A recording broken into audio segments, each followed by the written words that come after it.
Mga mariog pare mo din katong isda nga kung masuko tong inahantaw buntag kog tungkang dako.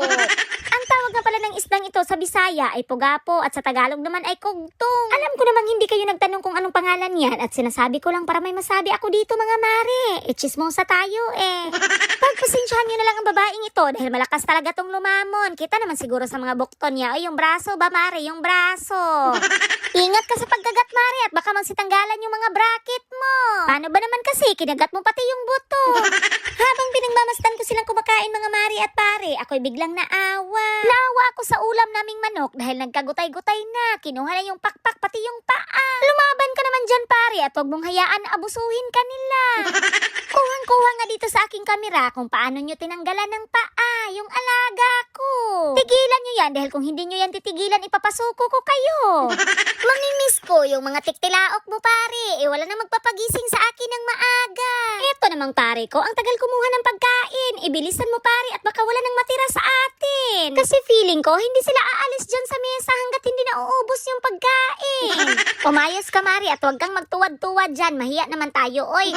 Ang kinis ng mukha mo mare, pero yung kaldero mong bitbit parang isang taon hindi nakaligo. Kita na yung kaluluwa mo mare, kaya tinakpan ko na lang at ako'y nahiya at ang daming kagid-kagid man oy.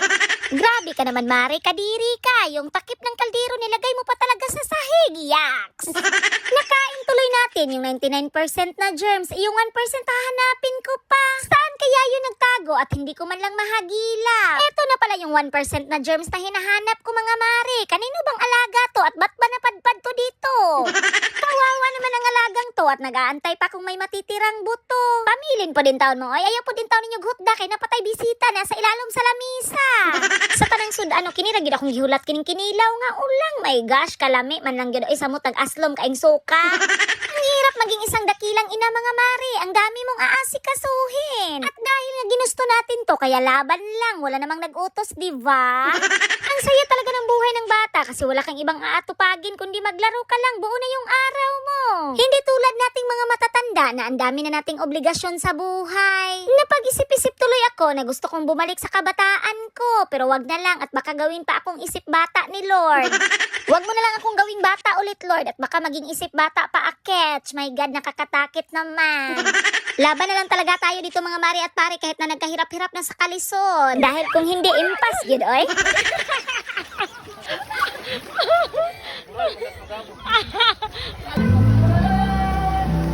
Ang speaker, ma'am.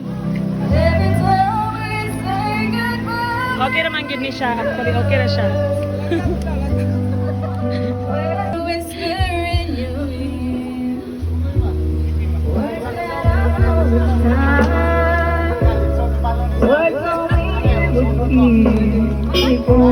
Ala, naay mo sulat, pre?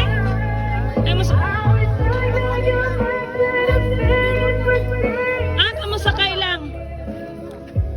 Okay na mo diha?